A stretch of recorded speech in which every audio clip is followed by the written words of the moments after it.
September 5, 6, 7 తేదీలలో విశాఖలో food festival poster ను ఆవిష్కరించిన జిల్లా collector హైంద్రనాథ్ Prasad.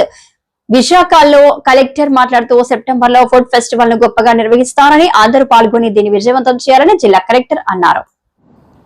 The Vizag food festival అనే పేరుతో ఒక పెద్ద స్థాయిలో ఫుడ్ ఫెస్టివల్ అనేది ఏపీటీడీసీ మరియు tours and travels association, hoteliers association, అదేవిధంగా ఈవెంట్ మేనేజర్స్ అసోసియేషన్ ఆధ్వర్యంలో జరుగుతుంది.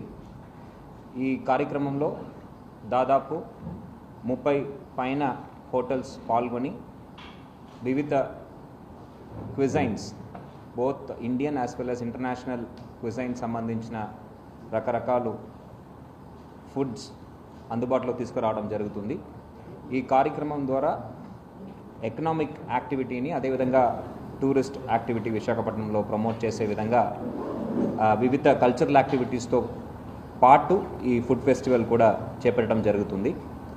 ఈ కార్యక్రమం మన విఎంఆర్డిఏ ఎంజిఎం పార్క్లో చేపట్టడం జరుగుతుంది. ఆర్కే బీచ్లో ఉన్న VMRDA park next to park hotel ఈ కార్యక్రమం అనేది జరుగుతుంది. 3 రోజుల పాటు ప్రతిరోజు కూడా వివిధ కల్చరల్ యాక్టివిటీస్తో ఈ ఫుడ్ ఫెస్టివల్ అనేది చేపట్టడం జరుగుతుంది. విశాఖపట్నం ప్రజలే మాత్రమే కాకుండా ఉత్తరాంధ్ర ప్రజలందరూ కూడా దీంట్లో పార్టిసిపేట్ చేసి వారు ఒక కొత్త నూతన ఫుడ్ ఎక్స్పీరియన్స్ని మీరు ఎంజాయ్ చేయవలసిగా ఈ సందర్భంగా కోరుతున్నాను. దీంట్లో భాగంగా, ఈ ఫుడ్ ఫెస్టివల్లో భాగంగా మన జిల్లాలో ఉన్న షెఫ్స్ అందరికీ కూడా సన్ స్కూల్ వారు ఒక స్పాన్సర్షిప్తో మనము ఒక కాంటెస్ట్ కూడా కండక్ట్ చేయడం జరుగుతుంది. షెఫ్స్ మధ్యలో కాంటెస్ట్ చేయడం జరుగుతుంది. దీంతో పాటు విశాఖపట్నానికి, అదేవిధంగా ఉత్తరాంధ్రకి పేరు తెచ్చే విధంగా ఇక్కడ వారసత్వంగా మనకు వచ్చిన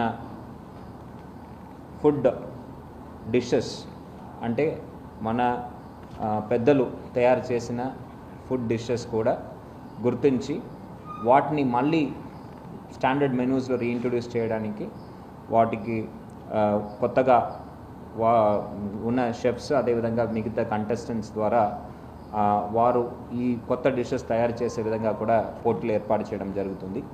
దీని ద్వారా ఒక వైజాగ్ బ్రాండ్ అనేది దేశవ్యాప్తంగా కాకుండా మొత్తం ఇంటర్నేషనల్ లెవెల్లో తీసుకువెళ్ళడానికి ప్రయత్నం చేస్తున్నాము. దీంతో పాటు లోకల్ హోటలియర్స్కి ఒక ఎక్స్పోజర్ ఉండే విధంగా బయట ప్రాంతం నుంచి గత 5 సంవత్సరాలు రాష్ట్రాన్ని చాలా దెబ్బతీశాయి అని అనకాపల్లి ఎమ్మెల్యే రామకృష్ణ అన్నారు. ఈ మేరకు ఆయన విశాఖలో మీడియాతో మాట్లాడారు. కూటమి ప్రభుత్వం వచ్చిన తర్వాత సంక్షేమ అభివృద్ధిలో రాష్ట్రం దూసుకుపోతుందన్నారు. ఈరోజు ఇటువంటి వాతావరణంలో సంవత్సర కాలం కూటమి ప్రభుత్వం వచ్చాక గతంలో ఏ విధంగా అయితే రాష్ట్రం విభజన తర్వాత విభజనలో నష్టపోయిన కంటే గత 5 సంవత్సరాల్లో ఈ రాష్ట్రం విపరీతంగా నష్టపోయింది. అన్ని రంగాల్లో, ఆర్థికంగా, లేదంటే ఇతర అభివృద్ధి కార్యక్రమాల్లో కానీ, లేదంటే మౌలిక సదుపాయాలు కల్పించడంలో కానీ, అదేవిధంగా ఆర్థిక వ్యవస్థను కుదేలవడంలో కానీ అన్ని రంగాల్లో కూడా వైఫల్యమైనటువంటి ఈ పరిస్థితుల నుంచి కూటమి ప్రభుత్వం ప్రధానమంత్రి మోడీ గారు ఆశీస్సులతో, అనుభవమైనటువంటి పరిపాలనా దక్షత ఉన్నటువంటి మన ముఖ్యమంత్రి చంద్రబాబు నాయుడు గారు ఆధ్వర్యంలో, పవన్ కళ్యాణ్ గారి సారథ్యంలో డిప్యూటీ ఉప ముఖ్యమంత్రిగా ఈ రాష్ట్రాన్ని అభివృద్ధి బాట వైపు నడిపించడంలో విజయవంతం సాధించడం, ఈ 11 మాసాల్లో అన్ని రంగాల్లో కూడా అభివృద్ధి సాధించేటువంటి ప్రక్రియ కొనసాగుతూ ఉంది.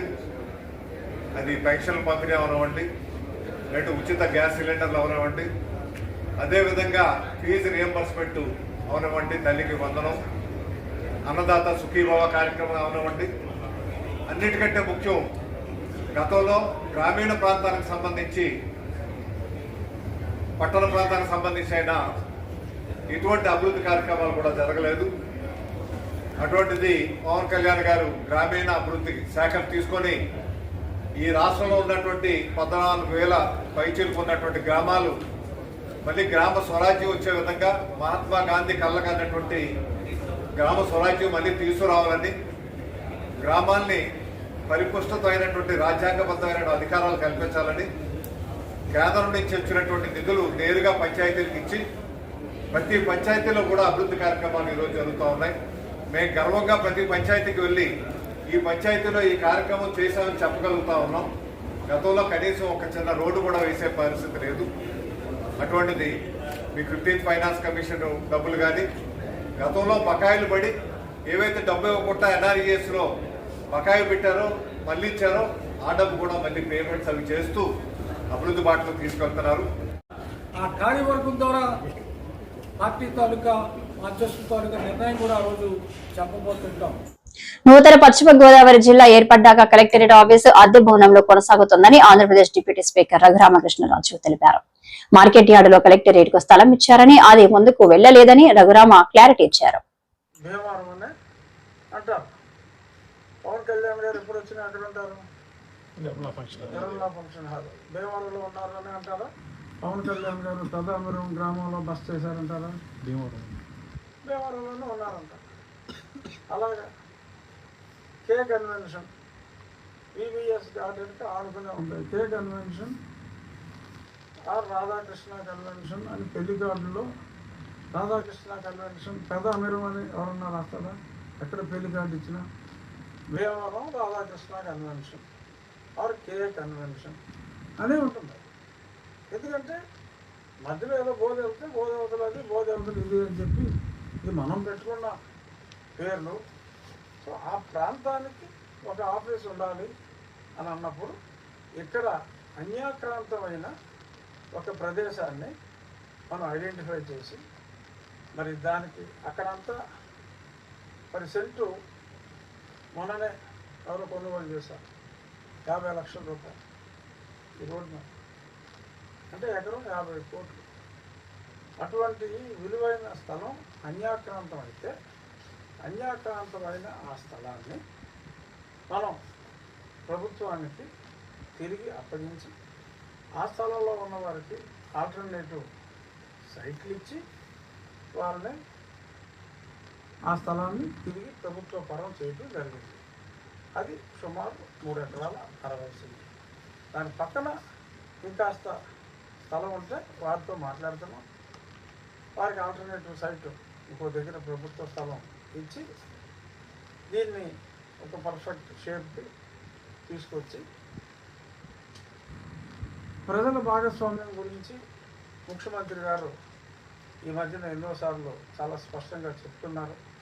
రాష్ట్రం ఆర్థిక వ్యవస్థ చాలా దారుణంగా ఉంది. గత ప్రభుత్వంలో మరి తలకు మించిన రుణభారం ఎక్కువైంది. ఇప్పుడు ప్రభుత్వం ఒక 70 కోట్లు 80 కోట్లు ఇచ్చి మళ్ళీ ఇంకొక 100 కోట్లు పెట్టి స్థలం కొని మాటలు చెప్పడం చాలా సులభం.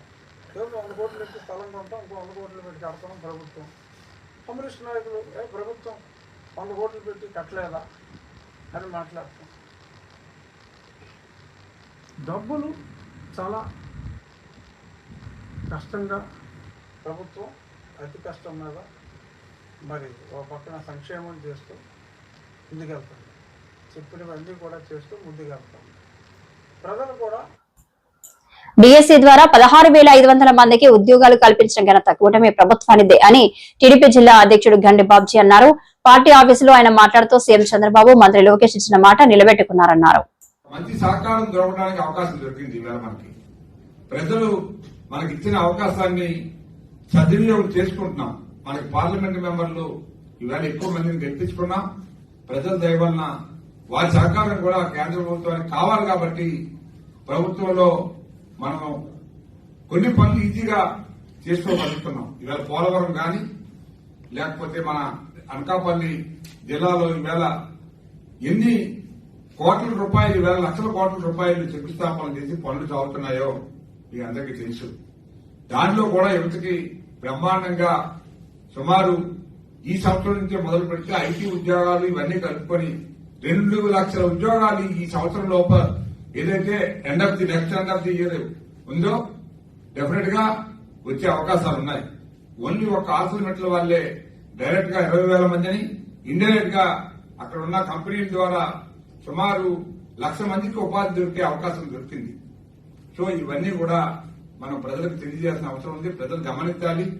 ఇది బ్రహ్మాండంగా డబుల్ ఇంజిన్ సర్కారు వ్యవస్థతో నడుస్తుంది కాబట్టి ప్రజలకు ఇచ్చిన హామీలన్నింటినీ కూడా తప్పనిసరిగా మేము అమలు చేస్తామని చెప్పి మీ ద్వారా తెలియజేస్తూ, ఇటువంటి పనులు జరుగుతున్నప్పుడు మీరు అక్కడ ఏదో ఒకటి ఈ రాష్ట్రంలో అలజడి చేసి ప్రజల్లో ఏదో ఒక భయాన్ని కల్పించాలని అప్పుడప్పుడు మీరు బయటకు వచ్చి మాట్లాడే మాటలు కానీ, బయటకు చేసే చేష్టలు కానీ, మీ నాయకులు కానీ మీరు కానీ మానుకోవాలని చెప్పి తెలియజేస్తూ, మేము అన్యాయంగా అరెస్ట్ చేస్తున్నామని చెప్తున్నారు.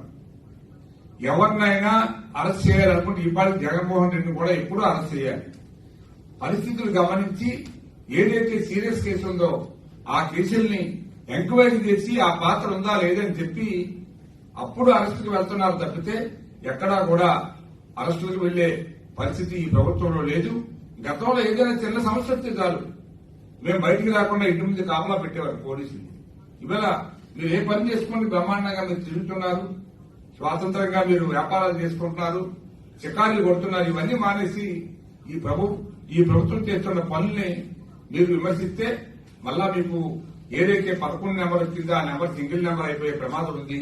జాగ్రత్తగా ప్రజల ముందు మాట్లాడే ముందు, ప్రవర్తించే ముందు మనల్ని మనం గమనించుకుంటూ ముందు నడిస్తే తప్పితే మీకు మళ్ళా మంచి రోజులు రావాలంటే అవన్నీ జాగ్రత్తగా మీరు చూసుకొని నడవాలని చెప్పి మీ ద్వారా వారికి సలహా ఇస్తున్నాను. పరవాడ ప్రభుత్వ జూనియర్ కళాశాలలో కెమిస్ట్రీ లెక్చరర్ ఓ విద్యార్థినిపై అసభ్యంగా ప్రవర్తించినట్లు ఫిర్యాదు అందిందని సీఐ మల్లికార్జునరావు తెలిపారు. ఫోక్స్ కేసు నమోదు చేసి నిందితుల్ని అరెస్టు చేశామని అన్నారు.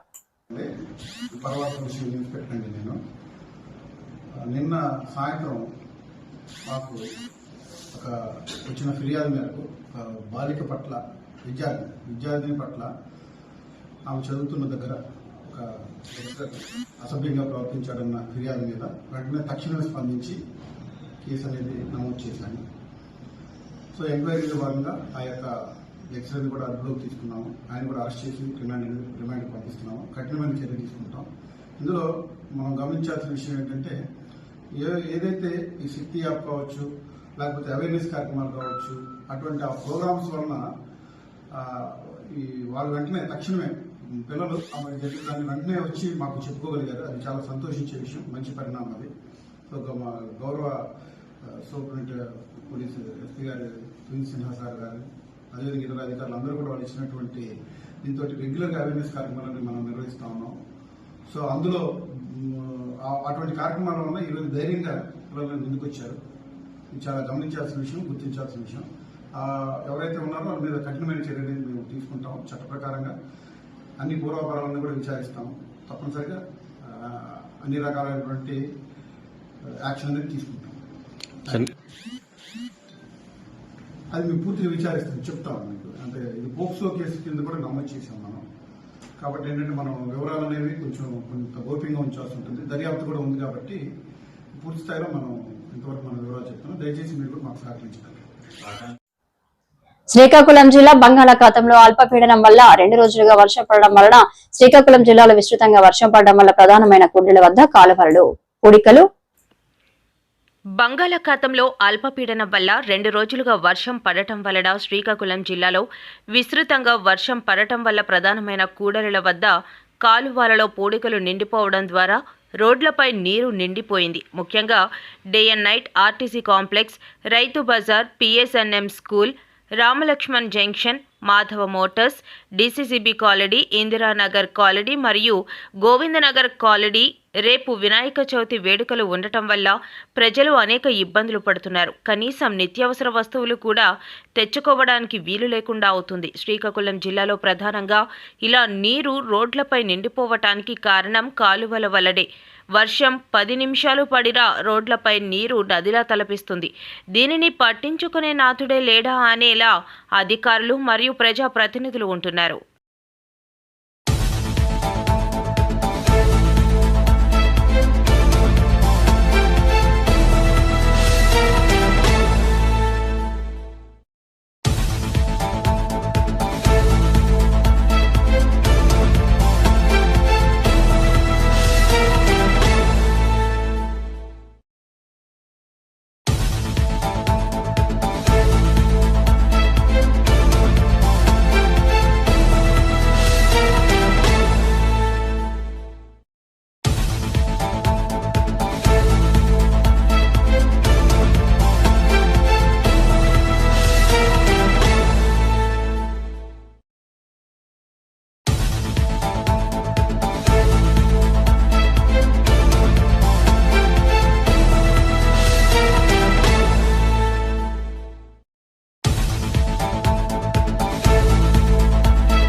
వైఎస్ రాజశేఖర రెడ్డి పాలనలో అవినీతికి పాల్పడి అరెస్ట్ అయిన ఓ అధికారిపై టీటీడీ మాజీ చైర్మన్ భూమన కరుణాకర్ రెడ్డి సంచలన వ్యాఖ్యలు చేశారు.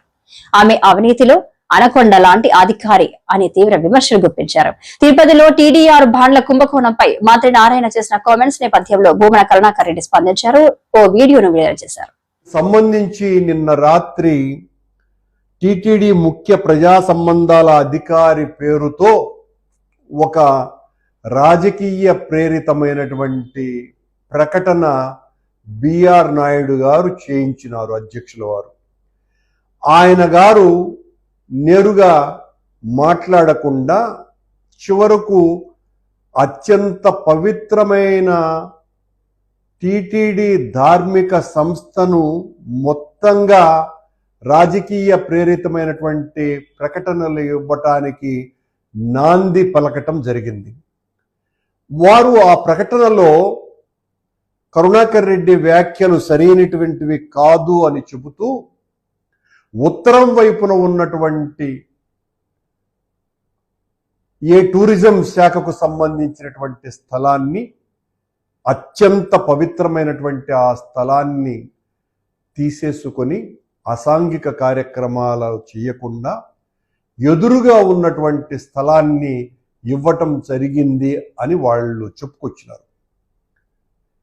కానీ ఒక పూర్వ అధ్యక్షునిగా 1-2 సార్లు పనిచేసినటువంటి వ్యక్తిగా, 3 సార్లు టీటీడీ బోర్డు సభ్యుడిగా ఉన్న వ్యక్తిగా, తిరుపతిలో చిన్నప్పటి నుంచి ఉన్నటువంటి తిరుపతి వాసిగా నేను చెప్తున్నటువంటి విషయం, మీరు టీటీడీ స్థలాన్ని టూరిజానికి ఇవ్వటం తప్పు అన్న విషయం.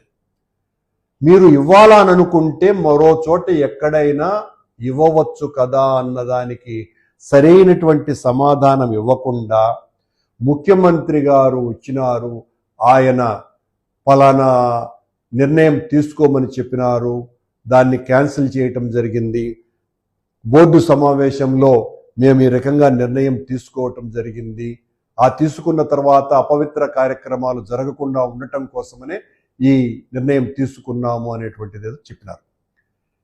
మరి ఎదురుగా ఉన్నది పవిత్రమైనటువంటి క్షేత్రం కాదా అని నేను బొల్లినాయుడు గారిని అడుగుతున్నా. అది టీటీడీ ల్యాండ్. అలాగే ఆ వివరణలో వాళ్ళు ఇప్పటికే పలు నిర్మాణాలు జరిగిన ఆ రోడ్డు అవతల దక్షిణం వైపున ఉన్న భూమిని టూరిజం శాఖకు కేటాయించి తిరుమల కొండకు